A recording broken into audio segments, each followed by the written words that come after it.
It is now my great pleasure to call on Dr. Elliott, who will deliver our commencement address.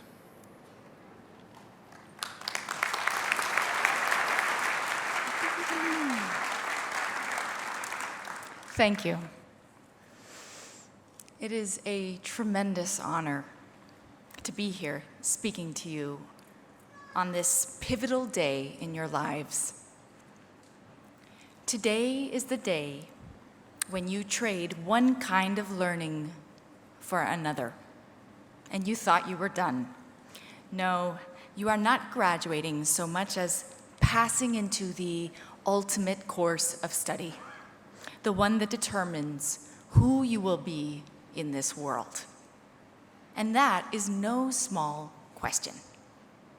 Who will you be? I know I didn't have the answer when I graduated from college 18 years ago. After all, I was plunging into the ice-cold waters of adulthood.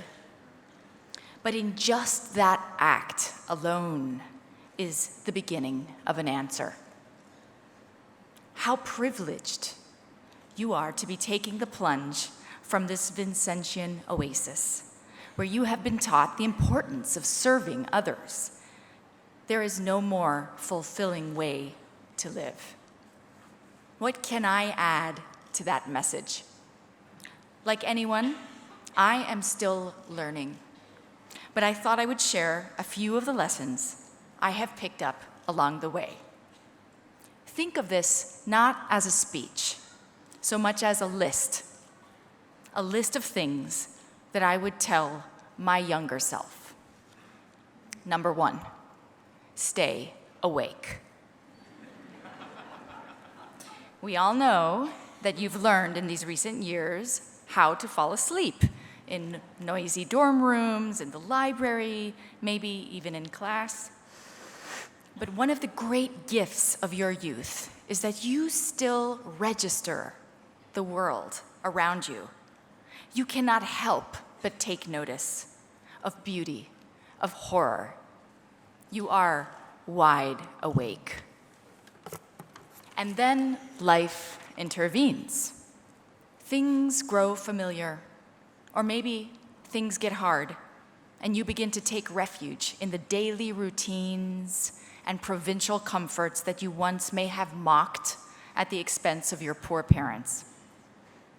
And before you know it, you have been lulled to sleep. And that's how injustice carries on. It thrives on our collective slumber.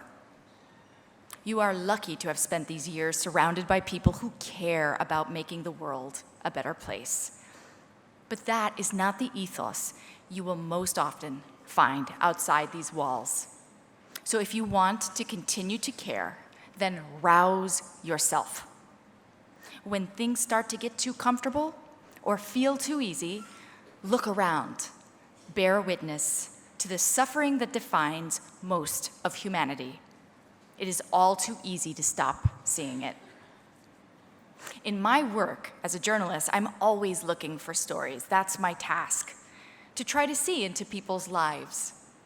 But I also have to constantly remind myself to look harder, to see the things that are right in front of me, hiding in plain sight. Number 2, act on what you see.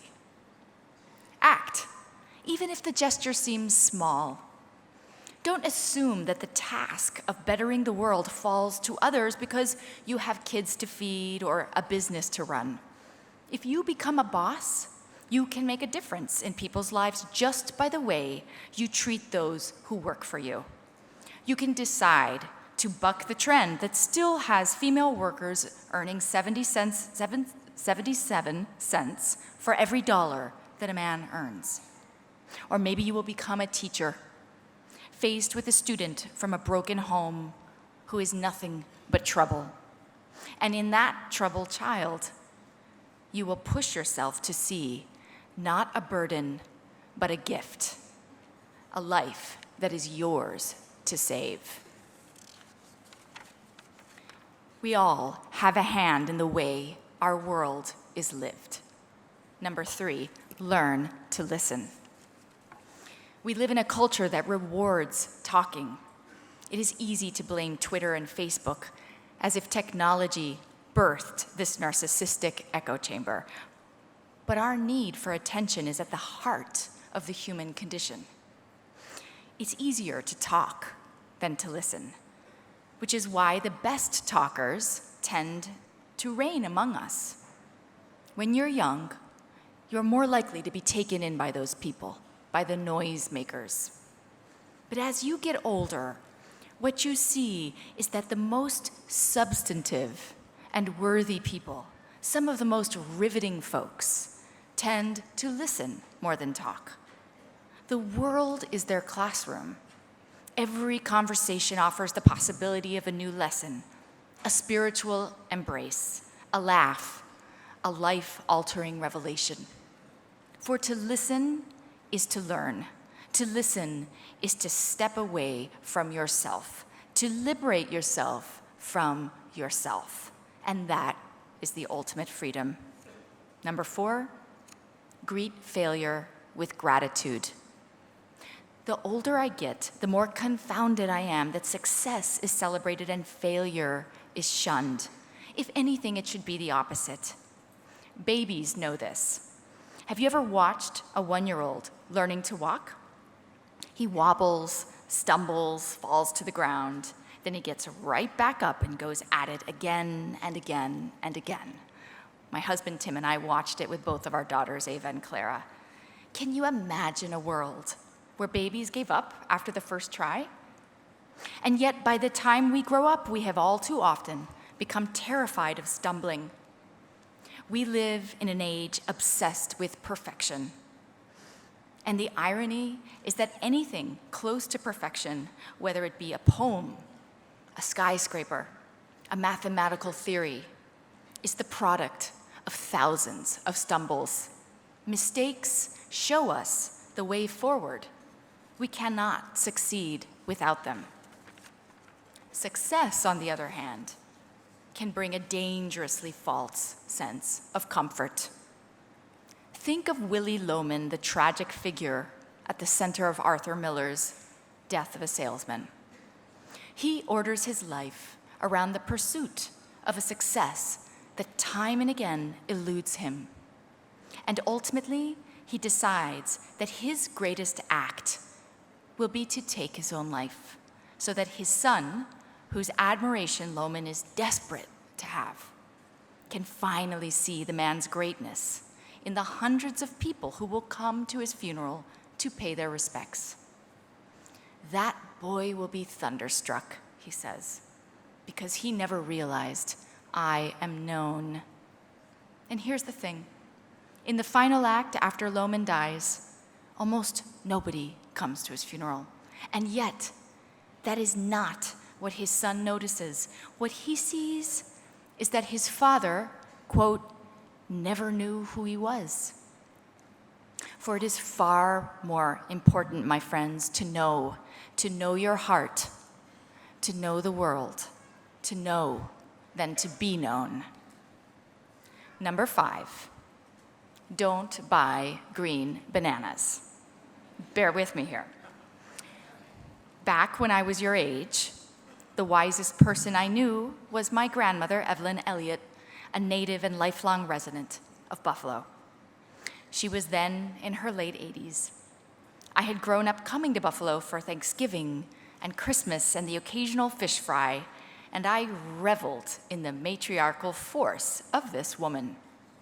She had lived through 2 world wars, one in which my grandfather, Charlie, served. She had survived the Great Depression. She was tough and wry and not one for self-pity, but her greatest strength, even then, was her extraordinary determination to live in the present. Because, she said, who knows what tomorrow will bring? All we can count on is today. Hence her motto, don't buy green bananas. That approach has served her well, for my grandmother is now 107 years old, and she is here with us today, sitting here in the front row. Thank you, Grandma.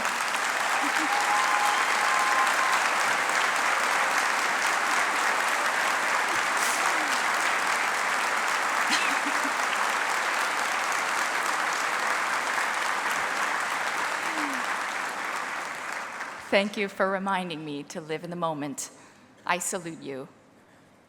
And finally, live your own life.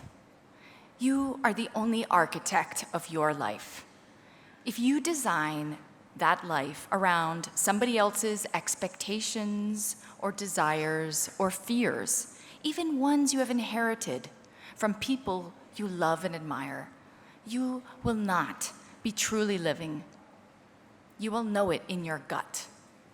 What a mystical thing, the gut. Listen to it. Rise to the occasion. Live the life you were intended to live. You may be searching for a while, but the search, stumbles and all, will only make you stronger and wiser. Live boldly, live fully. God bless you all.